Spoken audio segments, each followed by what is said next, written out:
Hey everybody, to another Heroes of the Storm video on Khaldor TV. I have a fantastic series for you today. We're looking at a game that was played in the ESL Major League, a best of 3 series to be exact, between Fnatic and SK Gaming. And those games were absolutely incredible, and I hope that you got your popcorn ready because we are starting off with a blast. We have a really interesting comp that Fnatic chose to play on Cursed Hollow, the first map of the best of 3 series, and it's one that is pretty difficult to pull off. They play a comp without a really dedicated tank, and instead they're going into Sonya, into Zeratul and Illidan. So they play like a lot of melee assassins. Sonya classified more as a warrior, but she doesn't really have that tanky high hit point pool that you really want to have with one of the main tanks, like for example Stitches does, Diablo or an ETC. So Fnatic with a very different approach and not really a whole lot of range damage either. They're going up against SK Gaming with more of a normal composition that SK is running, and both of these teams are on the top of the European rankings, and we're going to jump into game number 1 to see who's going to take the lead here in the best of 3 series at the ESL Major League.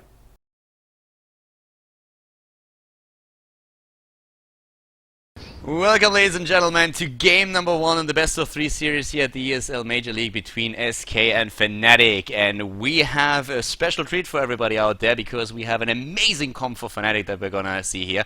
A very unusual comp, but let's introduce SK Gaming first to the left side of the map, Cursed Hollow. Our first map here today, it is our Ragi on Stitches, Kumate Boss on Rhaegar. We have Snitch on Nazebo, Bakery on Vala, and Zamoni on ETC. To the right, on Illidan, it is Lowell. On Tyrande, it is Kaysil. We have Frats playing Sonya, Shinobu with Zeratul, and Ace of Spades on Brightwing. This is of course the ESL Major League. I'm Khaldor, and with me is Kilaris. We're going to bring you this first map here in the best of 3 series between Fnatic and SK Gaming. Very interesting to see what goes down here. I wonder if they wanted blue side because retreating is easier on blue than it is red, because sometimes you get those weird misclicks on maps if you're in a panic mode and it can actually cause deaths. But I mean, it's a minor thing, of course, because these guys are pros and maybe that doesn't really factor in too much, but I have seen occasions where it has caused weird little deaths. I am pretty sure it was just a color thing. You think? Just a color thing? Like Grubby in StarCraft always chooses green, Mana always chooses green, so I thought they were just like, okay, we would like to play blue. I'm not sure if it's really a map reason or anything else.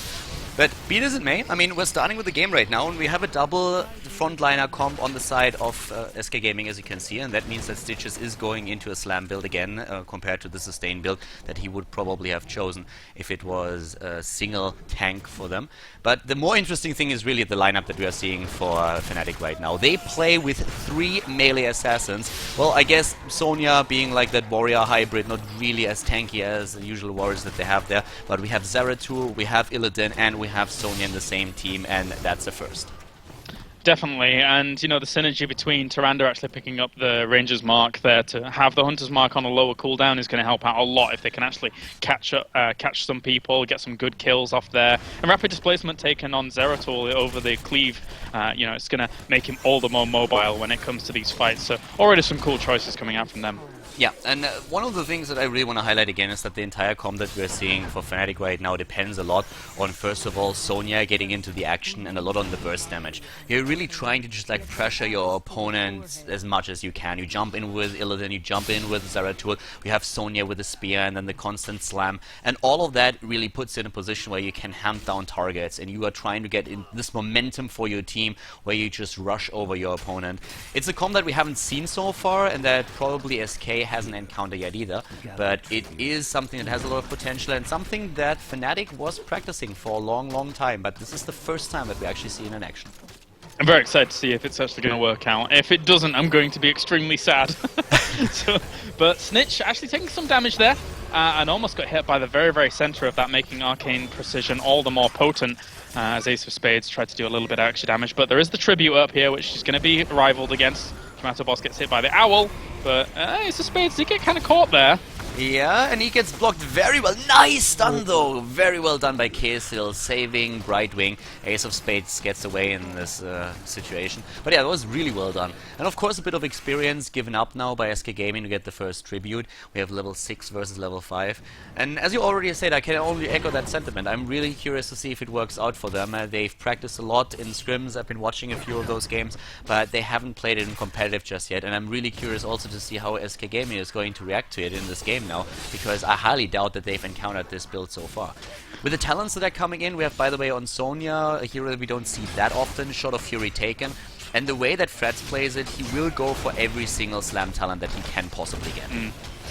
A little bit of an abandon there from Zarmany down on the bottom lane as he was trying to transfer, I guess, up to the middle lane. But regardless, Lowell and Shinobu actually got huge damage done on the bottom lane and got a sizable chunk of experience from those 2 towers down there. So that's a nice little lead for them. Will propel them forwards towards that level 10. Yeah, in general, just a very nice experience position for Fnatic, and they're doing well at the Tribute now too, catching the second one, and that puts them into a 1-to-1 position in comparison to SK Gaming.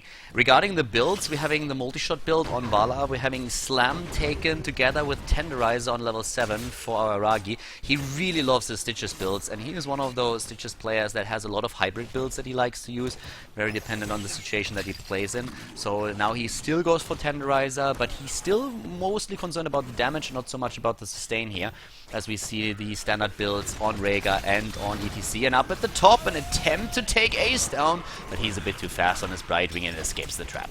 Yeah, the wall of zombies, if it had gone in the gap there a little bit earlier on, that could have caused major problems for Ace of Spades, but he does get out of that position. A little bit of a fight in the mid here as Shinobu and Lowell are joining up forces with Freds and pushing Aragi away from that location. And with the True Shot Aura taken on Tyrande, these 3 melee damage, look how fast they rip apart the towers in mid. This is... Yeah. Ouch, that's brutal. One of the problems that you have with the combo is that once you fall behind, you have a very tough time coming back into the game, so you need to be very careful, especially in the early game, that you don't get picked off, so safety first, so to say. And then if you have an experienced lead, it's very rough to really face these guys, because they just like grow so strong, especially in the later stages of the game. We know that about a hero like Zeratul, about Illidan, of course, but in this case, it's going to be especially noticeable. Another thing that SK was, by the way, able to do was pick Rhaegar away, and they banned Uther out, so that weakens the comp to a certain extent, but Brightwing can make up for that. And we have a very early boss taken by both of the teams going straight for the top and the bottom boss.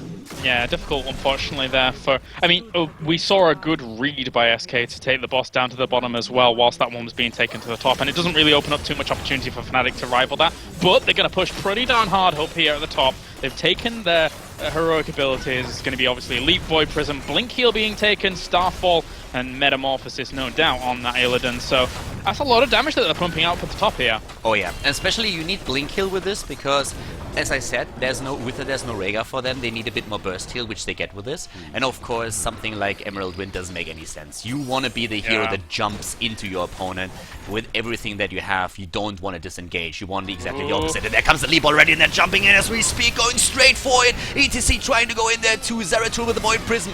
And here comes the Starfall as well. Aragi very low, goes down before the Ancestral Healing hits in the back. It's Snitch with the damage against Ace of Spades, and Brightwing might actually die. Ace of Spades falling, you're right. So now, but they're still going to try and push on here. Lowell's going to take a lot of damage. And will the poison actually get him off that? It's very, very close to dying off. He's 10 health and manages to survive. Very close indeed, but... oh dear, that was very close. And ETC survived as well. Zamoni was just barely healed by a late ancestral healing that we saw from Rhaegar. So very interesting fight that we had there with 1 kill for both teams. But SK suddenly with a slight lead in experience. They just took down the fort at the bot lane and they get the tower as well. They will get that tribute too. Leap is of course a crucial skill for Fnatic now. And we saw that in the last fight as they were trying to drop Aragi with the stun, then the slam, and everybody just like going in for the extra DPS. But this is a very aggressive comp, and I'm loving this game already. And that's the disadvantage that we just briefly saw there of taking the Ranger's Mark over the Piercing Owl at the level 1 talent. Unfortunately, you can't really slow down those tributes being taken by 2 targets, so only 1 was hit, and now that does mean a curse goes over here to SK, who are pushing on. They will get themselves a fort, and they're now 1 fort up, so they're reacting really, really well to this composition that they may not have played it too much against at all. Personally, I'm a bit surprised that we are seeing Stage Dive taking on ATC. They take it so they get a bit of an experience lead thanks to the global presence that you have with it and the speed pushing potential. The reason why I'm surprised is pretty simple. There is not a lot on the side that we are seeing for the opponent's team that can interrupt the mosh pit. I mean, Sonya will never be able to interrupt it with a leap because she will use the leap to jump into the team. So that leaves Tyrande with a stun that she most likely will use immediately as well, since they are trying to drop a target that got stunned by Sonya in the first place. So that leaves, in this case, Polymorph.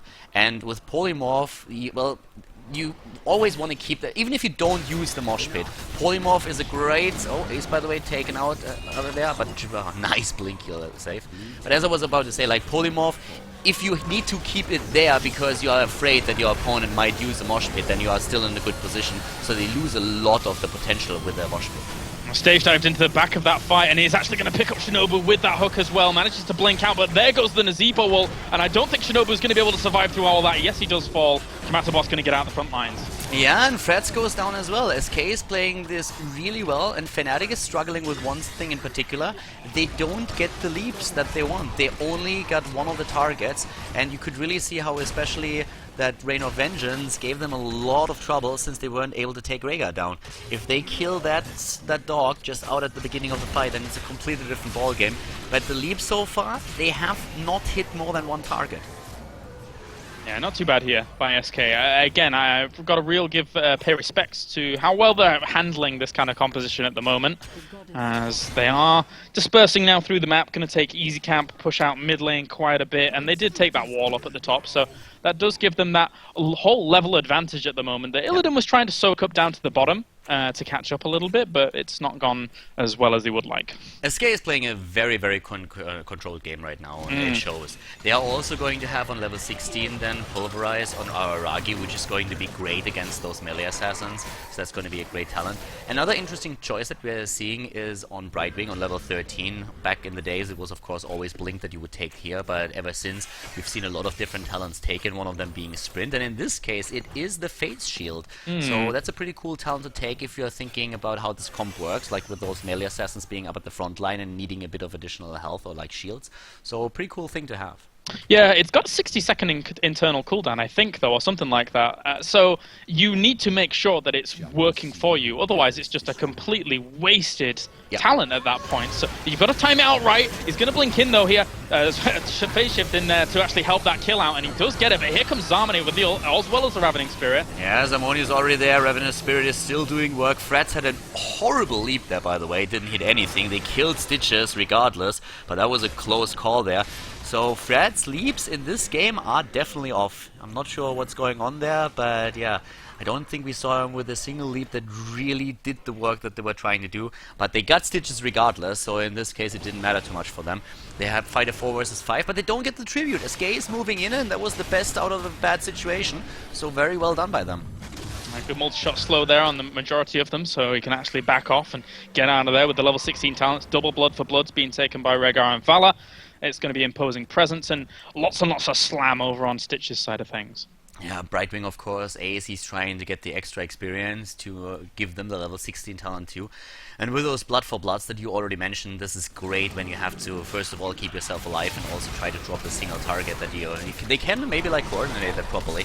And that extra stun on Stitches is also going to help them quite a lot. The imposing presence alone, I don't think that they're going to try to touch ETC at the beginning of the fight, so it shouldn't really matter too much. But it's also something where you can do a lot of work against that type of hero, so yeah, this is a great talent to take for them. But I'm curious about the 16s that we're seeing now for Fnatic. We should see Blood for Blood, Lunar Flare, Critterize on Sonya, we could see Stone Skin even if you want to go for that, and of course the double bombs and everything. Yeah, Blood for Blood will be very, very nice here, just to bring down a little bit more of that front line. I mean, it's always good against Stitch's ETC combination because you can get so much health out of that. But, oh, that hook onto Shinobu, but they hooked just the wrong person over the blink out. But they're straight onto him with the leap, as well as the Nazeebo wall onto Freds as well. They really struggle with snitch ults here. That Ravenous Spirit is wrecking Fnatic right now and did so in the last few fights. So very well done here by him. We could have seen maybe initiation with Sonya faster and try and stun that out. The problem really is that they don't have a tank with this comp. It's really relying on all of them jumping in, and SK is playing perfect against it. Sonya doesn't stand a chance when she's jumping into an entire team simply to stun and ult out. They need to go for that to kill a target, but they might lose the game here already, and this is of course bad news for Fnatic. SK is playing a beautiful game And they take it. They take down the core, and the comp that Fnatic was experimenting with in this game did not work out. SK Gaming winning map number 1 here in Cursed Hollow. SK plays a great game on Cursed Hollow and takes Fnatic down. You could really see that the composition that Fnatic was playing here has a lot of potential, but at the same time they have certain weaknesses that they've been struggling with, in especially this approach. They've actually been scrimming with this quite a lot, and they had very good results against their scrim opponents, but at the same time, if you don't execute it perfectly, then you run into trouble, and SK just exploited those weaknesses perfectly and didn't leave Fnatic a chance. Game number 2, on the other hand, once again shows us very interesting heroes for both sides. We have on Blackheart Bay our second map, where especially Fnatic in the past really excelled. For Fnatic, LiLi taken as the healer. We had very cool bans with especially the healers being banned out for the teams, and that also meant that Fnatic switched their lineup up a bit with a LiLi approach. And on the other hand, we have SK Gaming, and SK Gaming decided to go down a path that especially Gamers 2, the X3D Max team, has been chosen in the past. They went into Azmodan as one of their main damage dealers here on Blackheart Bay, and we're going to find out right now if Azmodan can really get those stacks on his Q ability on the Globe of Annihilation to really dish the damage out in the team fights, or if Fnatic can keep him low, can control the flow of the game, and take the second map to bring us into a third map with the best of 3 series.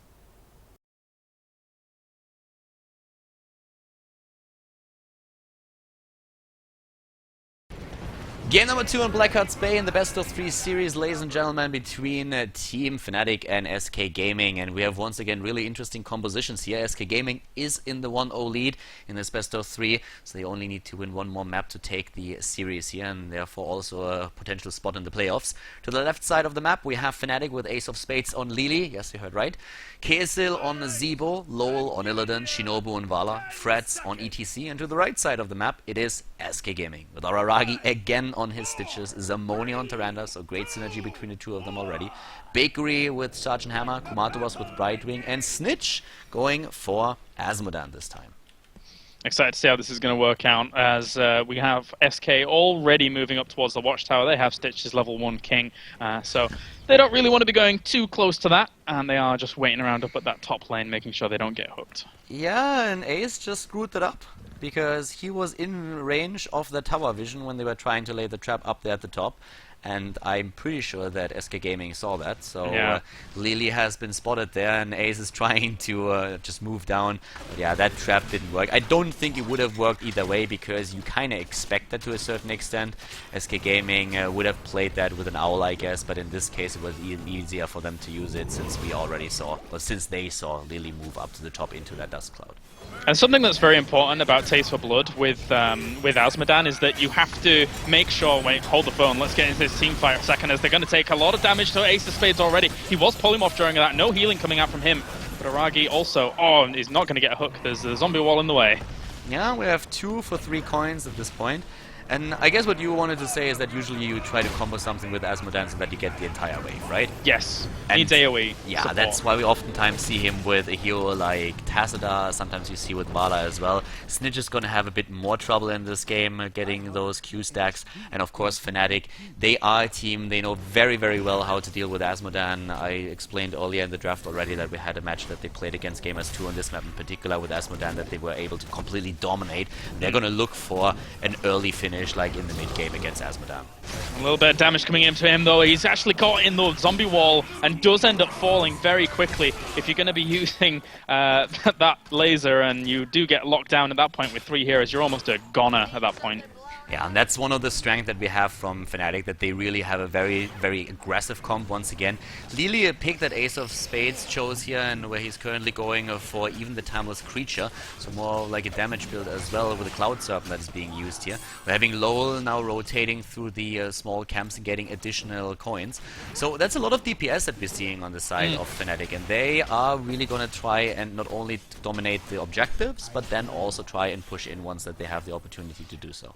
Yeah, the Cloud Serpent build gains a lot of momentum once you actually gain the ability to have 2 Cloud Serpents out on the field, because they do actually cause quite a bit of extra damage when it comes to those team fights and stuff. So you have to be careful about that, but Ragi also has to be careful. He's going to get caught and he's going to take a lot of damage here. Yeah, Brightwing is jumping in trying to save him here, and he's going to back once again, but Freds is there! Araragi goes down, and already 12 coins on Lowell alone, another coin on Shinobu. Freds has some as well, and they just jump everybody. And this is the type of play that Fnatic loves. This is one of the reasons why you ban out this map against Fnatic. They have a great jumper comp on this map right now, and they are already putting it to use. And SK is under a world of pressure. And they're very on top of things, that's for sure. One thing that does work in Azmodan's favor on a map like this is that the top lane and bottom lane are very, very close. Sorry, top lane and mid lane are so close together that you can get a little bit of extra farming. But right now, he hasn't had too much opportunity to have his teammates weaken those waves and get good Q stacks off on them. So it's not building up as much as he would like at the moment. Yeah, he's struggling a lot. I mean, currently we have on Azmodan the, it is actually very, very little. The current bonus damage is at 30, and that's not something to write home about. No. Snitch is in trouble against LiLi, and LiLi is oftentimes underestimated in the early game. That Cloud Servant, especially at the beginning of the match, is doing a lot of work. Going one-on-one against LiLi in the first few levels, people underestimate her a lot. She's got the most hero damage at the moment on their team. Actually, the most hero damage in the game at the moment. So yeah, Cloud Serpent build, pretty darn strong. You got to be careful. Aragi's set up there though with the watchtower. Their hard camp's going to be pushing on towards the top, but at the same time, siege camp at the bottom here with Kimato Boss having a bit of a difficult time holding off against that with ETC there. Yeah, the bot lane with the ETC, as you just mentioned, it's difficult for them to do anything against those siege giants, and most of those towers are already very low in ammunition. The mid lane, of course, nearly fell since we had that first Ghost Ship Barrage on the side of Fnatic, so that fort is very low. They have a mule, though, and that's one of the reasons why Fnatic would, of course, love to push in now and do a bit of more damage and take that fort down. But I guess that mule will finish the job and heal it up to full health eventually. All doing alright down to the bottom hard camp, and Shinobu will take a lot of damage. Here comes the... I'm going to take that very easily with that hook. So not too bad, but will there be a counter initiate? The healing ward's going to ward them off. Yeah, and so far with level 7 now, we're having a mule for both of the teams. We're having the gust of healing taken on the side of Brightwing, of course. And regarding the build that we're currently seeing, it is the full Cloud Serpent build on the side of LiLi. So a bit different from the build that Ace used in the past, where he focused more on his healing. Very likely to still go for the healing ultimate. And we're having, besides that, Mosh Pit taken, Strafe, interestingly enough, on Vala. So this is something that Shinobu really loves to do. He very rarely goes for Rain of Vengeance if he can help it. And as mentioned, it is the Jug of 1,000 Cups for LiLi to at least put some heals in there. Yep, will work out quite nicely. They're actually looking for that hook on Ace of Spades and do get it. Doesn't have many escape routes out, especially with Bakery with the pushback, so they will be able to pick that one up. Yeah, it's just a bit too much. Against 4 heroes, he didn't see those coming, and that was a trap well laid by SK. But they're still 2 levels behind, and that's another Ghost Ship Barrage that already dropped the fort in the mid lane and is now doing damage up to the towers at the top. Bot lane, of course, also being attacked as Freds, Lola, and Kessel to consider that go full on against that fort. And this is just exactly what we've been talking about earlier. Trying to play the objectives, getting as many of those Ghost Ship Barrages as they can very early in the game, and at the same time pushing the structures to a maximum amount before Azmodan is getting strong in the game. And Snitch is struggling to get those stacks up. Yeah, definitely. With Blackpool up now, he can build that up a little bit better. And we actually glanced over the level 4 talent very, very briefly of what Snitch has taken. Sometimes you see the extra buff to the laser to actually deal with mercenary camp spot, but because it's in the top and middle lane, it's not really that useful on a map like Blackheart Bay. So going for that extra pushing power on the minion is very, very useful level 4. Yeah, that's something that I think it's by now nearly the standard talent. The laser talent was especially taken... Oh, there we go. We go in again with Lowell trying to jump in. Now Aragi with a disengage, using his Putrid Bile, trying to go for a hook, but Freds with a power slide moves away. And even Snitch can't do too much with his Q, that Globe of Annihilation, not really doing too much just yet. And immediately Illidan back at the bot lane to soak even more experience and trying to give his team level 13. Alright, well, I'm going to clean up the top for a bit. We're at 74 extra damage here at the moment on the Globe of Annihilation. We're going to keep track of that for a while because we may just gain a lot of stacks very soon. Now that with the Blackpool is going to be able to one-shot minions now. So it really starts to gather momentum as this game goes on further and further. He's still very, very low. Like we're nearly 8 minutes into the game, and not having more than 100, or not even having 100 stacks on 100 extra damage is extremely low for an Azmodan at this point. That's of course the problem that he has. It's not so much Snitch's fault as the problem that they have with the comp, that they don't have somebody else who can really prepare the waves for him. That's why we see gamers too who love to play with Azmodan oftentimes go Tacita with this comp so that the Storm can prepare the wave, and then Azmodan gets the stacks a lot faster. And very smart to disengage there. They don't want to be going up against the 13 talents here of their opposing team because of the Shrink Ray in there, extra Giant Killer Frost Shot, which is going to slow the entire team down if they're caught at that coin turn in. So, but the Shrink Ray would cause a lot of problems for them there. Yeah, and they are moving towards the right side to steal additional coins from their opponents and also take that Siege Giant camp. And this is putting a ton of pressure onto SK Gaming. The problem that they're... Oh, nice! That hook nearly hitting, but LoL moves back. And with the coins that they take, they will have another ship that will take down the fort at the top lane. And you can really see that it's already starting to damage the inner circle of SK. So this is going to become a very, very tricky game for them. They need to make sure that they survive until the late game, until Azmodan can really contribute into those team fights. Yeah, right now his damage not looking super impressive. It will continue to go up and up and up as this game goes on. Quite exponentially if he's able to continue getting waves, but the waves are very far out from where they've actually been able to engage. So he has missed one or two whilst they were trying to find that damage and that fight with the hook down to the bottom right whilst their easy camp was being stolen. So, oh, and it's going to be boss time by the looks of things here from Fnatic. And they're not even afraid to hide it. No, sorry, to show it. They're not trying to hide it. Moved back now that the Owl was moving in, and I think they've seen that most of the heroes are already up to the top, so they don't really want to risk and be too greedy since level 13 just hit for SK as well. But they have another set of coins, and you can really see that they're not really fighting. If they have an opportunity, they try to jump in, but they're not looking for the fights right now. They're just like saying, you are too weak to contest what we are doing. We're going to roam the map, we're going to take the camps, and you are welcome to try and stop us, but if you do, we're going to take those fights, and you know exactly you don't want to do that now. Yeah, and with the slower start that Azmodan got, I don't even mind too much them slowing down this game and going for the objective for games because, you know, the Globe of Annihilation is still not doing massive damage. Of course, it's doing like 700 or so, and that's with Blackpool, of course, so... Oh no, for Fnatic this is great. For SK this is a problem. Fnatic is dominating the map and gets every single like ship in. And of course they are also having now the chests that just appeared on the map. For Fnatic this is absolutely amazing right now. This is exactly the game that they would love to play. For SK, for them it's a huge problem. Yeah, definitely. They've got 12 coins on Aragi, who really wants to get the turn in, but this entire middle portion of the map is being controlled. And it's level 16 talents now against no level 16 talents, so they can't really take this fight either. And they can't deny both of the turn-ins from Lowell and Freds there because they didn't have the piercing. They took Ranger's Mark again. Yep, and here we go. They're starting to jump in and immediately Starfall Bakery under a lot of pressure. Snitch is trying to go for one of his globes and hits a beautiful one there. And now Fnatic will have to disengage. They don't really have the heals just yet. Ace could go for his own ult. Didn't do that just yet. Didn't see the need to do that. Aragi has 12 and they're apparently moving in. Lowell dodged that in last second. Kaysel with a very good ult and also using his own wall of zombies in this case. We're having also Ace use his heal and they are pushing the entire SK lineup back.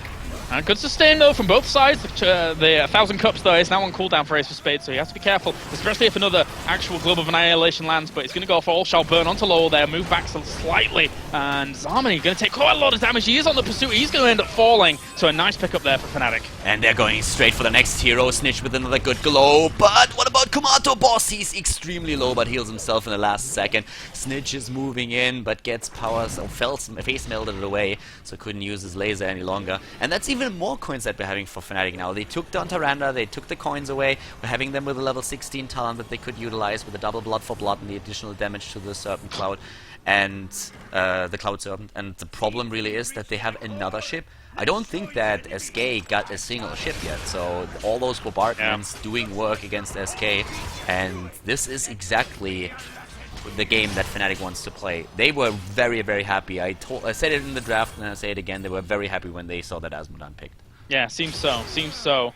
Even though Azmodan has jumped up in terms of hero damage now quite considerably compared to where he once was, it's still not enough really to be able to turn this around. So maybe if he gets a little bit more room, maybe if he builds up those stacks even more, but for now, the objective game is working out for Fnatic. They are getting a lot of experience very fast, and at this rate, they are going to hit 20 so much faster than what we're seeing here from SK Gaming. Oh yeah, we had Fnatic doing an extremely good job shutting down Azmodan farming at the beginning of the match, and it just pays off. 12 minutes in and Azmodan just has like roughly 200 extra damage. That is nothing. That is absolutely nothing. And again, I want to highlight that once more. It's not Snitch's fault. It's not like he plays bad in this case. It's just like he has a very rough time to get an opportunity to really farm the damage, because Fnatic shuts him down at every opportunity that they get. Finally, by the way, a turn-in on the side of SK, so they are able to at least drop the towers in the mid lane. I think those are the first structures that they were able to eliminate. Yeah, I think so. Boss has actually gone a little bit ham with some siege minions down to the bottom, so killing off some there as well. But now they've got to deal with Boss, so Boss has got to come up to the top and help out with that. Snitch is going to do quite a lot of damage with his laser, but it's not quite buffed up as we would like, so it's all about that Q for now. Yeah, and at the same time, I mean, we're seeing level 17, nearly 18 now versus 16, so the lead is still on the board for Fnatic. They're taking a camp after another. They have also quite a few coins that they can start to turn in. They're already trying to do that. Freds needs to be careful. Wow, nearly got hooked there. Nice attempt by SK with that fishing hook on Araragi, but not quite successful. Yeah, the follow-up with Lunar Flare was there for Zarmony, but obviously you may as well just throw it out just in case you actually land that hook. Didn't quite get it in the end. Freds is going to take a little bit of damage from the Napalm, and Snitch is at the back, well protected behind that line, but now that's going to get closer and closer. As they are charging forwards, Bakery gets shrink raid, and they're going to have to get out of there. Yeah, nice globe. Thing is, of course, that for another 10 seconds it is down now. And we still have a lot of coins on, especially Illidan, who's trying to turn in. Roll already back on the Wolf, trying to just move in there. Snitch with another one. Ooh. Good globes there from him. Kaisel is doing what he can. Ace of Spades, of course, with the heals. But this is a bit of an annoying situation. Oh, nice attempt to stun Lowell, but not successful. And here we have the Jug already being used. Ace doing his heals, and they're jumping the backline. Once again, Kaisel with an Annihilating Spear, doing such a great job. Yeah, going to keep on pursuing forwards here. They are leaving Kaisel a little bit out of position. He even married up to try and get into that fight there. Another fishing hook will actually get Shinobu, who gets chunked down. He will fall so fast, and that might give him the opportunity to push them away from this and get that first turn in. That would be, yeah, second turn in for them, and they need to move back. They have 10 coins on Illidan. They cannot jump into this any longer. Araragi is maybe going to try and land another hook. I doubt that he'll be able to get that in. We have the Mule also put to some use finally to heal up that mid fort. I guess that SK could take that right now, but Fnatic really need to wait for Vala. They need to wait for Vala, they need to make sure that they turn those coins in, and that would do a lot of damage. And let's not forget about that hard cap that is still doing work up at the top lane and could threaten once again the wall towards the keep. That's definitely true. One thing though, and now Snitch actually did a huge amount of damage in that fight, and he was probably one of the main reasons why they ended up winning out that fight, because it really puts you in a precarious spot when those globes keep going down, and one more wave clear with those globes will mean he's doing over 1,000 damage per globe if they hit to the enemy, so that's a lot of damage. Fighting in this position is always tricky against Azmodan because there's limited space, and you are basically guaranteed to hit 1 or 2 heroes with the Globe of Annihilation if you do that. So the longer the fight goes, the weaker you are going to enter the fight, and what Fnatic has to do now, they have to play it aggressive at this point. They really need to make sure that they are still having the upper hand here, and they are starting to fall, not behind in experience, but it starts to become an even game, and that's what they try to, or what they will try to avoid at all costs. Yeah, Azmodan's also done a good job of sending his minions up to the top, and there's such, whoa, Fred's going very low. Had to pop the ult there on Ace of Spades to keep him alive, and that could again cause problems if Snitch just stays around here and gets some extra globes down, because there's the 1,000 damage coming out of that first globe hitting the fort. Yeah, especially Illidan needs to be careful since he has so many coins, and I think that's why Lowell is now trying to sneak those in just to make sure that they are not losing them. Yeah. I think he will have a much easier time, like the ease of mind to jump into those fights if he has those coins turned in. Snitch is once again trying to do his damage. Good one against Ace of Spades, but now that the 12 coins are turned in, Illidan can finally start to play a bit more aggressive, and they need to do that. They've been playing an amazing game so far, but they need to make sure that they have still the upper hand in a few minutes, because if not, SK is going to become stronger and stronger from here on out. Definitely. And again, we saw, you were mentioning that hard camp before, but it does get counteracted quite heavily by the extra minion buff that Snitch was sent up there. I tried to mention it before, but we were getting straight into a fight, and he's going to clean up a few more of those minions up to the top. Not too much, but the middle is really what he wants to clean up. That's gathering up nicely. 280 extra damage by now on Azmodan. Still not amazing, especially 70 minutes in, but it's starting to do work. Oh, Araragi suddenly in trouble, but nice stun against Kaisel, the Ravenous Spirit gone. Ace is healing once more. Araragi getting really low. There's a healing wall that hasn't been taken down yet, but he dies, and Zamoni with 7 coins is going down as well. Oh, God. That was the exact fight they needed. They just caught them way out of position there. Snitch wasn't in the fight ready for that exact positioning. He only hit one person with his Globe of Annihilation then, and he will clean up some of that wave, gathering it up in terms of damage, but that was a brilliant little fight there for Fnatic. Really well played. And Fnatic is trying to ride that momentum now, and they are doing a great job at that. Killing that keep with their heroes is going to be really good for them. And then they can, of course, take the next one as well. It looks like they're even going to try and core it now, and they have a very, very good chance to do that. Bakery has 8 coins. If they jump Bakery, it will be another nice fight. Lowell is extremely low in hit points now, thanks to that additional globe, and they won't be able to take it just yet. Yeah. It was, but they realized it soon, early enough. I mean, they were wasting time here. Yes, they made a call whether they realized was a bit too ballsy, but they moved back and didn't get too greedy. They didn't get like, they had no tunnel vision, so that was good. Realizing that they couldn't pull it off after. This is actually, Khaldor, I must say, this is the first game I've ever been able to cast with an Azmodan in it, and considering it was one of my first ever Master Skins, I'm very happy. But unfortunately, it kind of hasn't done the business. So maybe one day, Well, the game isn't over yet. It's 20 against 19. The longer the game goes, the better for Azmodan, and that is something that Fnatic is very well aware of. They're going to try and shut that game out as soon as they can with additional coins. One more turn in would at least give them one more keep, and then they could always try and move in. They have threats with 8 coins. The 20 talents are there with the Kung Fu Hustle, and we also see, which is cool, Nexus Blades. That is very cool. I wasn't really expecting that on Illidan. I wonder if they gave away the idea of that trap there with the owl. I don't know if they really want to stick around for too long, you know, just wasting time or whatever. But obviously the owl did give away that they were up in that position. Now they're going to just take the boss. Are they going to be able to rival this? I don't think so. I don't... Oh, well, if they get Shinobu, and they do, they get Shinobu. And what is Fnatic doing? Fnatic needs to move back. Oh god, that was the perfect hook. Yeah. That, like, this hook changed everything. Without that hook, they have no chance of rivaling this boss.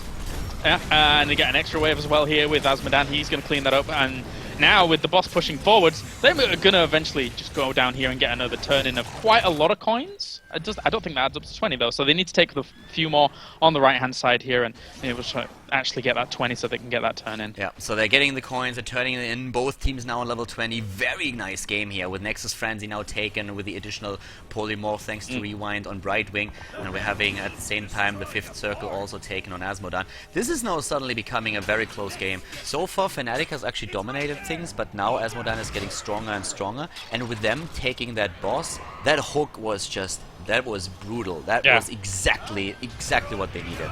And that's why Stitches still sits at a very, very high point in that tier list. He's very, very strong, especially with Fishing Hook. I mean, very, very strong. Very, very easy to change positions. Ooh, Ace of Spades almost gets hooked by there from Aragi.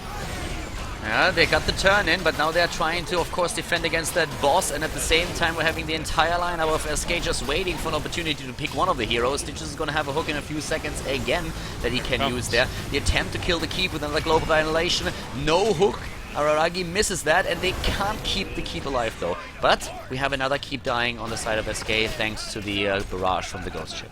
Yeah, 2 down now, which technically gives a few more minions available over to Azmodan if he's able to actually weaken those when it goes along. But here comes Lowell chasing on them with the pursuit. Shinobu's going to get hooked, but he jumps out with the Vault, and Aragi is way out of position. He is going to fall pretty quickly if they have to focus him down, but the shield keeping him alive for now. Akuma, the boss, speeding himself up to get the polymorph against Kessel. They're going in again with another strafe, and Araragi goes down. Stitches is dead. That's a lot of coins taken again. We're having another 6 already on the side of them, and of course that chest that we're seeing up here at the top is going to fall into the hands of Fnatic too. And well, keep in mind, with that bottom keep already exposed and one of the towers nearly down, 2 ghost ships are all that they need at this point, and they are very close to getting another one, and they could always try and maybe backdoor for the rest of the HP that we're going to see on that core. Yeah, definitely. Map control is very much in their favor now. He's going to take this easy camp. Hard camp is going to fall down to the bottom as well. Of course, these minions did spot all of these movements going on at the bottom, so there is a potential that they can try and counter, but without Stitches for 30 seconds, it's a very difficult counter. It's almost nigh on impossible. Without, like, with Stitches still in the game, they would have never gone for that camp because it's just, like, way too risky. But the new Stitches is down, there's no danger of them being hooked, so they could just go over there, take the camp, steal the coins away, and go for another turn in. And they're very close to the 22 coins that they need. Yeah, they poke with the owl, see that the turn-in is going down, can't really deny too much more with that, and they're going to have to sit around, or SK, consolidate the losses, but there's not a whole lot. They can't even move out towards the minion waves, really, to really shut those down. And there's the turn-in, again, completed, so the bot lane is going to fall now as well. Or is it actually? I think it might just barely survive. That's going to be an interesting one. Yeah, they need a second shot for that gate, so it should actually, it might survive. Yeah, they do. That would keep them a little bit in this. The mule's actually going to help out a little bit as well, but he moves into the range of the shot there. And oh no, wait, mule come back. Oh well. That mule is doing work, and yeah, they're gonna keep that alive. This one is gonna be kept alive. So actually, job well done. I mean, that was important that they had the tower still alive there. Yeah. So the turn-in actually not really doing a whole lot. But how far are they off another turn-in is the big question. How many coins do they have amongst them? 3. Not many. Alright, so it'll take a little while more to go for. 24 coins is now the next turn-in, because they've got so many during this game, as you mentioned at the very beginning, just playing the objective game, just playing it slow and steady. Yeah, but we also see now 400 extra damage on Azmodan. That's of course something that you would have liked to achieve a lot earlier than that, but still, that's damage. That is suddenly starting to hurt a lot. We saw in the last few fights how much damage he could do, and at this point, he is really starting to become a big threat. And of course the issue still is losing that boss at the top because of that great hook that we saw from Araragi against Vala. That really put a damper on what Fnatic was trying to do here. That lost them a lot of time, because that boss would have probably finished the top lane or the top keep already on its own, and then the next ghost ship would have taken down the bot keep instead. So with that being the case now, Fnatic needs to be extremely careful, because with Azmodan and his damage, the fights can now go either way. Yep, and he constantly builds it up now, because all the waves are usually pushing on quite hard against theirs, because obviously there's only the one keep down at the top here for them, and only cannon minions spawning for them up on that one wave, so every other one is pushing on quite forwards. And right now, the thing that we also need to keep in mind here is, of course, that in terms of keeps, yes, Fnatic is doing really well, but the top is also gone for them, so it's not like they still have everything there. They're trying to set up a bit of a trap, but with Tyrande, shouldn't happen. Oh, actually, like, they might get a shot here. Chests spawn again, and immediately Fnatic is abandoning the idea of trapping the opponent and says, like, alright, chests on the map, coins, esports dollars, let's get them. I'm okay with esports dollars, man. That's perfectly fine for me. Well, and seems like Fnatic love their esports dollars too, and just playing the objectives game. There's not a whole lot they can do. The bribe's going to go down for Kimato boss at the bottom, which with those cleanup of those waves is going to help out a little bit, but with the positioning here of Fnatic, they can easily just turn around and kill that siege camp very, very quickly, so it shouldn't pose too much of a threat. And that's a lot of coins. Once again, a trap attempt here. Yep, Tyrande going into the wrong direction with that. Ooh, but they move back, and now they can just like simply go straight for the turn, and if they want to just move to the left side. But yeah, Fnatic just realizes we don't have to attack into you. Why would we do that? Why would we give you a positional advantage? Yeah. If you want to fight, then we are going to determine where we're going to do that. But for now, we're just going to get the objectives, and you are welcome to meet us out on the map. But they could turn in again. They have a lot of coins. They don't really have 24. But if I was in their shoes, I would love to get rid of at least a couple of the coins, especially on Illidan, who has currently 15. Yeah, if they somehow just get boss and turn in here, this is just...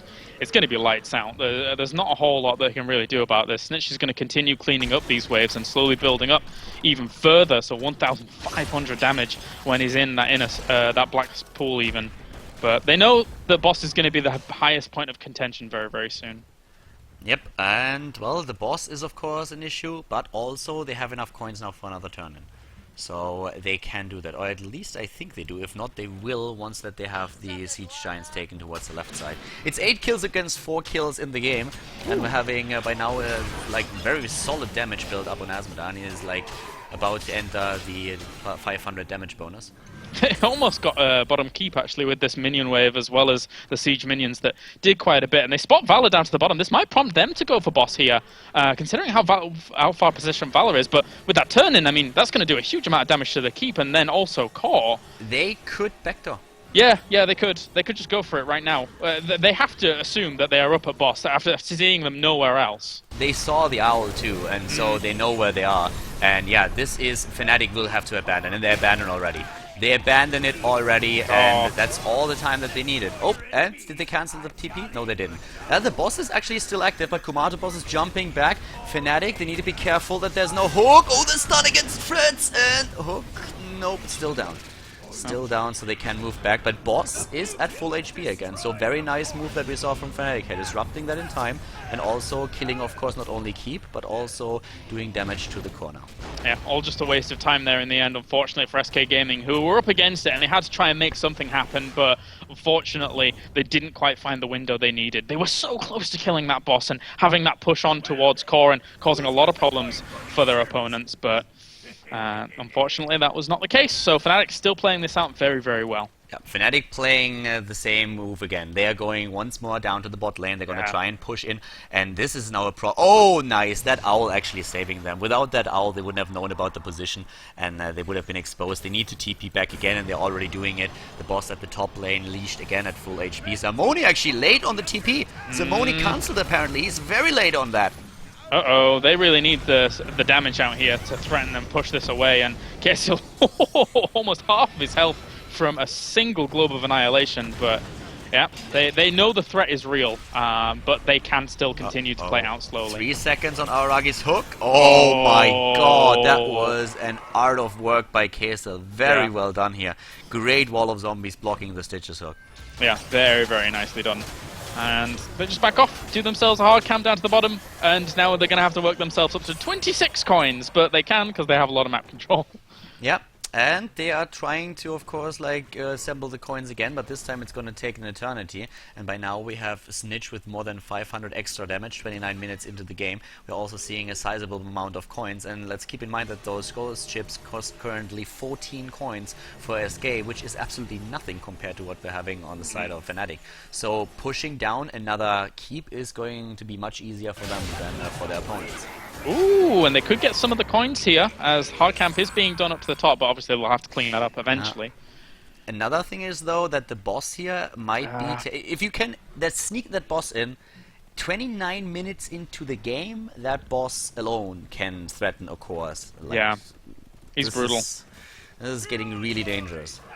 There goes a turn in, and they need to do a little bit more extra damage to the middle, which doesn't really work out too well for them. They never took down the walls, they never took down the towers there, so might not even get a keep off that. Interesting that Fnatic is not taking the chests. Neither team is going for the chests. They just walked past the chest in the mid lane, ignored it, and just went to the left side to go instead for the mercenaries. Too high a point of contention, I guess, in the middle, and... Suppose though, yeah, the threat of a hook coming in. Yeah, the threat of a hook, the threat of a globe hitting you in that spot where you know they are going to be. If they're going to be next to a chest, then that's almost a guaranteed hit if they actually go for it, but they may backdoor here, once again, for the third time. Boss is taken at the top, they take boss, and here's that backdoor attempt again, and this time they might be too late. Zamoni is TPing back, the rest of them needs to move back. I think this is it. This is going to take a lot of time, but the mule is there. Maybe with the mule, Shinobu goes down, but they kill Tyrande. Do they get Komato boss as well? The rest of the team is by now here. In comes on with Metamorphosis. Lowell going straight for that. Kessel is being pushed out of his Ravenous Spirit. They're trying to do damage to the core again. They cannot finish. I don't think they can. Bala is already down. And, oh god, that globe. Ace is low, and down goes Nazeebo. Wow. It was so low, it's so low. Oh my god, they get it! They get it! Oh the my game's god. over! They're able to finish the core, and Fnatic takes game number 2, SK loses, and we are going to see a third game here at the ESL Major League. Fnatic with a great control in that game, but at the same time, especially that hook that we saw at the top lane by Stitches, bringing SK in a position where they nearly won the game at the end after all. That was a really close call that we saw there, and a very, very fun game as well. So Fnatic, for especially the early stage, the dominant force in the game, and then suddenly SK able to turn that around, or at least bring Fnatic to the brink of defeat. But then at the end of the match, Fnatic once again here victorious on Blackheart Bay. It's just their map, and that was a great match that we saw there. The next map is again Blackheart Bay. SK Gaming had the choice of map and they decided to go into the same map again. A bit surprising considering how strong Fnatic is there, but they seem to be very, very confident that they can take another win off Fnatic. And we're of course going to jump into the third map right now to find out which team is going to be victorious in the best of 3 series at the ESL Major League, Fnatic or SK. And once again, we have interesting lineups with especially Fnatic bringing out Sonya, once again, a hero that they really, really love on Blackheart Bay, and we're going to find out right now if Sonya is maybe the driving force behind another victory, or if they're going to get crushed by SK Gaming on map number 3.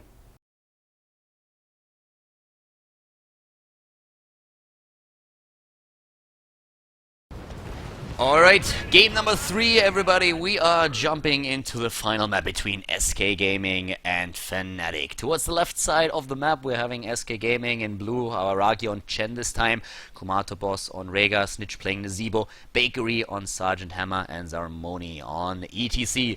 Blackheart Space, once again the map, and to the right side we're having the Fnatic lineup with Shinobu and Vala, Lowell playing Illidan, we have Ace of Spades and Uther, Freds on Sonya, and Kasil on Tyrande. We had Blackheart Bay already earlier today, now we have it for the second time, and the score in this best of 3 series is of course a 1-1 now, and we're going to find out who's going to take this series here at the ESL Major League. I'm Khaldor, with me is Kilaris, and we're going to bring you the coverage of game number 3. And they're already seizing the control of this watchtower. Hit Snitch on the way forwards there with that owl, which did slow them down a little bit whilst they were trying to move on forward to rival that. But other than that, seems like this tower will go over to Fnatic for now. Yeah, and well, we have Blackheart Bay again, and as mentioned before, going up against an Azmodan is something that Fnatic is very good at. They know exactly how to play that game and also how to play on this map, on Blackheart Bay in particular. But in the last game, after a very, very solid early game, they still struggled a bit, and it was a really close match that we saw in game number 2. Fnatic just barely able to take down that core, and SK definitely giving them a run for their money. But now we have a completely different ball game here, with even Diablo and Sonya on the side of Fnatic, since we saw quite a lot of tanks taken on the side of SK. So this is going to be a good one, and Fred's already in trouble on his Sonya here, trying to get away, but slowed down. Shinobu's trying to block. And that last second heal by Kasil on Tyrande, who moved into the fight. Great job. Well done, well done. Aragi is going to take a little bit of damage here as he moves into the fray a bit far, and will get out as well. So trade for trade at the moment, and we had actually not too much of those top lanes being soaked there by Fnatic, so that did give them a little bit of a lead up here, with Snitch as well as Bakery sitting up at the top. Snitch is doing a great job on the top lane, gathering the experience and also pushing the tower. That's extremely important on this map, since you want to make sure that those Ghost Chip Barrages are going to do the maximum amount of damage. Oh, but he gets caught out! And with that spear that we are seeing on Freds, it's an easy kill. It's once again a sniper comp that we are seeing from Fnatic, with Kasil trying to apply the Hunter's Mark every time he can. In this case, we saw also the Ranger talent taken on level 1. I mean, we were talking a bit about a potential Pierce instead of the Ranger's Mark to interrupt turn-ins from the coins, but they still decided to go for it. Level 4 now for both of the teams, and furthering their builds and talents. Yeah, and it's going to be Farsight obviously taken for Rhaegar, and obviously Swift Reflex is being taken, along with obviously Maelstrom Shells and Echo Pedal. And then finally we have Gathering Power down here for Nazeebo. And then on the other side of things, quite a few normal choices being taken. The multi-shot build on Vala for Diablo we see, of course, on level 1, the Soul Fields and then the Amplified Healing. It's going to be interesting to see if he goes for Battle Momentum on level 7, which we see actually being played by a lot of Diablo players, especially from newcomer teams like Tomorrow Big, or if he just goes for another variation of that build. With the Sonya build that is being played by Freds, there won't be too many surprises. Usually Freds chooses every single slam talent that he can get for his hero, disregarding the level 1 where Shot of Fury is still the weapon of choice. Sonya, of course, got changed in the last patch and does a bit more damage now with the auto attacks, but her entire Fury management get completely reworked. Yep. So just building over with that slam's very, very powerful. And, well, Snitch still doing alright at the top, going up against Shinobu, and it's going to take a little while, but there is already the turn in here for Fnatic, and this could get the ball rolling quite considerably for them. as they're doing a bit of damage towards those middle towers that have already taken quite a bit of damage themselves. Yeah, and they're going straight for that hard camp. This is one of the big strengths that you have with Sonya, that she can solo like most of the camps, and with a bit of help from Kseil, it's of course an easy feat. And we indeed have battle momentum taken on level 7 by Diablo, so we're seeing Fnatic also going for this particular talent build. Vala of course picking up the same talent. Slam on the side of Sonya, no surprise here. It is for Tyrande a mule, and we've been talking about this a lot, especially on maps like Sky Temple. Mule is a great talent, especially on maps where the objectives attack your structures directly, and that's of course the case on Blackheart Bay, so great choice here. Yep, Sky Temple as well, as you're mentioning. It's very, very good to go for. If you can keep those forts alive, as it is already being repaired in mid, that's super useful. But here come the chests again. And we're already seeing SK challenge that top one very, very heavily. Lightning Shield's a great little tool to actually bring that chest down very, very fast. Oh yeah, it's definitely great. Gregor can do a lot with this, and Zamoni already has 10 coins thanks to them just like gathering them up now. Talking about the mule, we don't only have him on the side of Fnatic, but also on the side of SK Gaming, so both teams went for a mule here. Gitbin was given up from Nazeebo to get that talent, and the aura on Tyrande for Fnatic. Once more, another camp at the bot lane is taken, and this is actually like one of those hard camps that teams usually fight over, but SK is just a few seconds too late to really contest it. And there's another 10 coins already on the side of Fnatic. Yeah, the barrage is going to go down in the mid, and weaken up these towers, probably not get that fort, unfortunately, as the towers weren't really weak enough. Ace of Spades runs in there and takes a few shots to the face, but of course he can heal that up quite nicely. Yeah, and he wells up before it goes down. A smart choice, actually. Goes in. It wasn't really a lot of hit points that he could regenerate here, but why not go for it when you know that your well is going to die regardless. They need to protect this fort, and that's why they're rotating to the top lane. The mule already dropped. Oh, but there comes the attack. Level 10 is already there for SK. Fnatic has to be very careful. They're moving back. Kseil is trying to well up, and he will survive. Oh, will he? Oh, no. Those last couple of ticks working out so well. They get a few of the towers at the top as well, do SK. So keeping on the pressure really, really nicely here, I gotta say. Yeah, and with SK dropping those towers in the mid lane, that gave them level 10, and that's how they got that kill against Tyrande. For a long time it actually looked like it would be Fnatic with the faster level 10, but now we're having Apocalypse taken, and we're seeing Leap as well. There's a lot of potential stun. If you can time that properly, you can do a whole lot of work, and SK using the opportunity here to go straight for the fort kill. Well done. Very important, as that mule was continuing to heal up that fort, so really needed to bring that down before it healed up too much. Makes their next turn-in pretty powerful if they're able to get it, but as you can see here from Fnatic, they're only 2 coins away from turn-in, and taking that easy cap down to the bottom means that they may be able to get that pretty quickly here. There's a lot of stun that we're having on the side of Fnatic, and we're not talking only about the Leap also on the Apocalypse, but we also have Rain of Vengeance taken on Shinobu. And I mentioned in the last game that Shinobu is one of those players that will always go for Strafe. Every time, unless he's explicitly told not to. And in this case, they are trying to go for those stun comps and the stun locks in against Bakery. It already works so well. And A is not taking any chances there in the last second, dropping that ult and saying like, nobody, you're not getting away. Just for good measure, but really well synced up stuns there, very well synced up, and they even check boss straight away from that, and they're going to go for it. If they go for it on this 3v or 4v3 situation up at the top, because Chen and Diablo are bot, they could do pretty well. Yeah, but, well, we have Hammer coming back pretty soon. I guess if not for the ult already used for Sonya, they would have probably gone for it, because comboing that with the Rain of Vengeance and then with a potential lockdown from a normal Uther Stun and Apocalypse, they could have done a lot of work there. But for now, we have 13 talent also hitting faster for SK, so it would have been quite a commitment, especially since Lowell is still at the bot lane. And we have double Relentless taken, one on ETC, one on Chen for for SK Gaming, Feral Lunge, Sprint, and Giant Killer. Alright, so I love my Feral Lunge.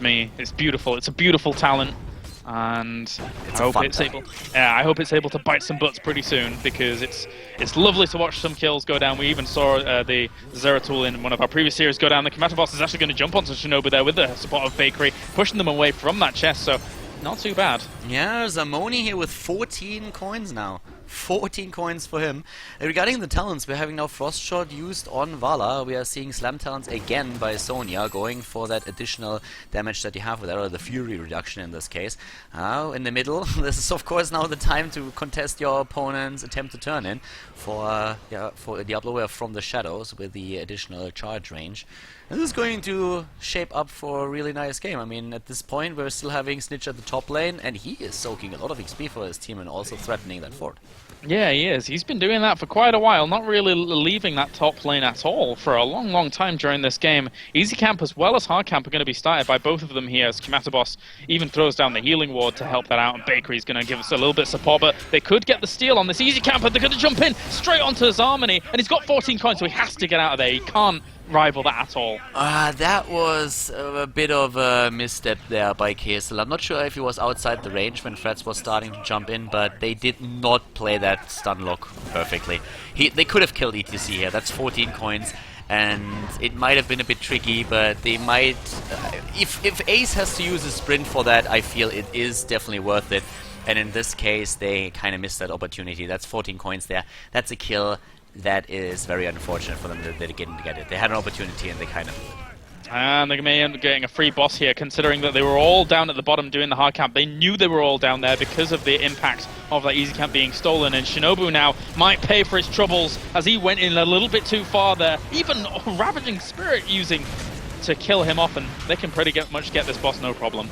Yeah, that was a nice move there by Snitch, and I mean, he was just looking at it, so saying like, alright, I might lose my ult here, but whatever, it doesn't matter, yeah. Only a dead Vala is a good Vala, and they took her down immediately, and that also ensured them, of course, a guaranteed boss, because even if Ace of Spades and the rest of the team move in and Ace heals him, or heals Vala, it wouldn't have mattered. Now we're having at the bot Freds and KSL taking the next camp, trying to hurry up with that. We're having Lowell still with 5 coins moving back now. They are level behind, and this is starting to hurt. Executioner getting taken on Hammer here, so expecting a lot of lockdown. Blood for Blood being taken on Rhaegar, so yes, it will slow a little bit, of course, but it's not as impactful as a totem in the middle of all that for the Executioner to do huge damage around it, but it doesn't matter too much. Blood for Blood is still very powerful. Yeah, it's a great talent. It's usually the go-to talent for any hero that has Blood for Blood. It keeps you alive, it slows an opponent down, it takes hit points away from him, especially against high hit point tanks. It's great. And in the last game, you could really see how Illidan with a single Blood for Blood against Azmodan nearly replenished his entire hit point pool, which was absolutely insane. And finally, by the way, the turn-in that we saw there from Zamoni, but he still has a lot of coins. It looks like SK is trying to rival the 99 turned-in coins by Lowell in the last game on his Illidan. And they can try, but I don't know if they'll be that successful. They're going to go for the turn-in again as Ace of Spades. Look at that triple imposing presence. Jeez, what the... Alright, well, I guess we know which targets are going to be focused down very soon. It's up to Valor and Tyrande to keep themselves alive during all of this. Good God. Valor with the Blood for Blood, and this is definitely going to be a very annoying battle for SK. I mean, yeah, those right clicks are not going to have a fun time. Well, Shinobu... Oh, Aragi actually might be in trouble here.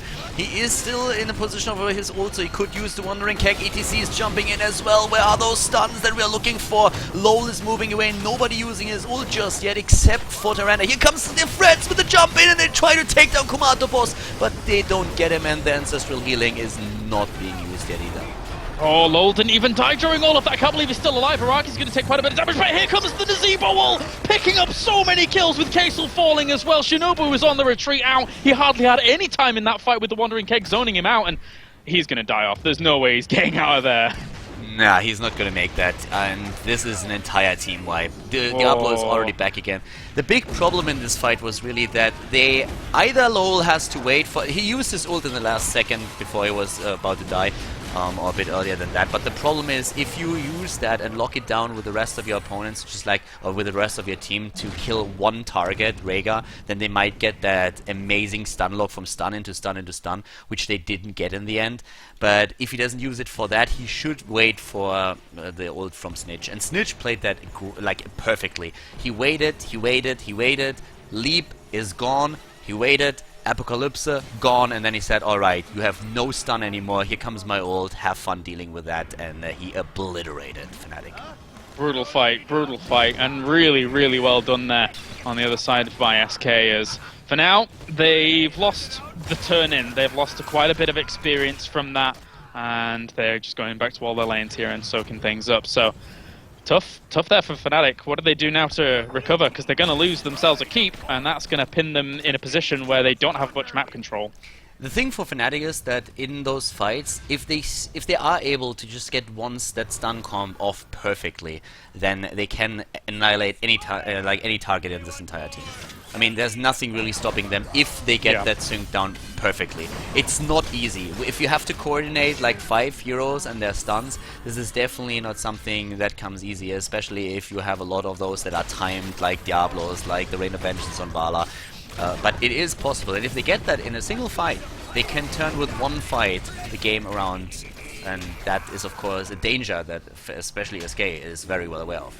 Bakery's got to be a little bit careful sometimes when he pokes in to get those napalm strikes on people, because with the Shadow Charge extra range there on Lowell, he could try and pick up, and the engage could come out from Fred to try and jump on someone. So, yeah, of course these pokes and prods, we've got a very long range there, does Hammer, but just have to be wary, as Ace of Spades is going to... Ooh. No, he decides to pull back there. Bakery was a little bit isolated for a second. I mean, with Sergeant Hammer, you have your oh shit button. You can always activate those thrusters if you are panicking. So I guess as long as he has that in cooldown, he's probably feeling fine.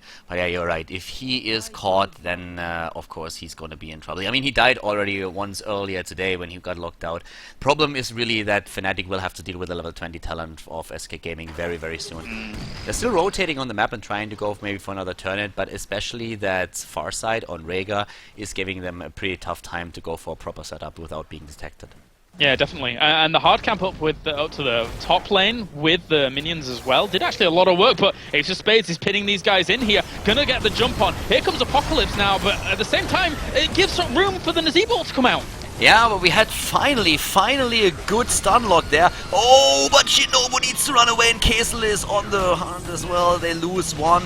Kazel is about to die now too. Ragi stunned out for just for a second, but that might not be enough. Diablo is pushing him away from Kazel. Kazel game being healed once more. 2 heroes down already on the side of Fnatic, and we only lost Rhaegar on SK Gaming. They are pushing in. They have the 20, and they are using their advantage now to drop maybe Lowell. Maybe. There's... It's going to end up falling. They did well for a long time to only lose 2 there, considering 4 of them scattered with such low health. So Lowell sacrificing himself there in the end. Well, not even sacrificing himself, unfortunately, he was just chased down, but at least Shinobu and Tyrande were able to get away with very, very minimal health. So many coins now on the side of SK Gaming, and they just turn in. They nearly have enough coins to go for 2 turn-ins in a row. Not quite, but they can just move across the map and maybe get a few more. If they drop Shinobu here, that will of course be horrible. We could really see how Rhaegar died in the last fight nearly instantly to all those stuns, so the thought process was definitely there, like they had a strategy, but now it's 20 versus 18, and even though they killed the healer out of the composition, they still lost 3 heroes on their own without being able to drop another target. And with that boss then pushing in the top, with the barrage already dropping the fort on the top lane, the air is getting pretty thin for Fnatic. Yeah, definitely. This is going to be difficult. They see it with the owl just at the last second, and that has got to hurt when you get the vision of that at the very last second. But of course, you know, they're probably reading the map. They know they were probably up there anyway. It was just a confirmation. And even the far side to check if the hard camp was being done. And unfortunately, Fnatic, it's not. So they don't even have that to try and pressure back the top lane. SK has now great talents. I mean, with their 20s, the Hardened Shield alone on Jhin is going to give them a lot of trouble. We have the Rock God on Zamoni, which makes his entire engagements just so much faster. If you have the Nexus Frenzy on Sergeant Hammer, then that hero just does such a great amount of work and damage. 27,000 hero damage on him, and therefore Hammer, the hero with the highest hero DPS in this game so far. Very well played by all of them, and the boss of course has to be defended against, as it's going ham against that core. They will be able to take it down without suffering any actual damage to the core, only the shield has been scratched, but they're still 2 levels behind and an entire level away from level 20. And they're going to lose their last keep with this turn, and this is getting a bit brutal. They are trying to do the hard camp up to the top. They're trying to scramble to find a position to get back into this game, but there's a lot of damage coming out. Yep. Also, the push down the bot with the 2 easy camps. This could potentially finish the game if they get a good engagement. It's 20 talents against 19, and Calaris, they only were able to take a single fort. They didn't take down more than a fort. And now without the level 20 talents, as you already said, this could be game. They're trying to move in and they have a huge advantage that they could run with. Already a bit of additional damage done to that core. 99 now, and those Siege Giants, they are starting to do a lot of work, even with that Starfall being there. And immediately the attack, only 80-70% on that. Here comes our Ragi with a Wandering Kick. Alright, push Fred's way far out of that position. They're just going to go for the core, they're just going to bring that down. Game, GG. Wow. The Apocalypse hits too late, it's game, and Fnatic, they lose the match. SK Gaming with a 2-1 wins the best of 3 series at the ESL Major League. SK Gaming taking the game on Blackheart Bay, the second time they were able to take Fnatic down here. Very well controlled game by them that they played here, and they take the series with a 2-1 and win therefore another match in the ESL Major League. A really nice best of 3 series that we saw there, and entertaining from the beginning of the match up to the end. I really hope that you enjoyed it as well, and if you did, of course, give a thumbs up to the YouTube video and write in the comments if you have any questions about the compositions that have been used here or any other ideas.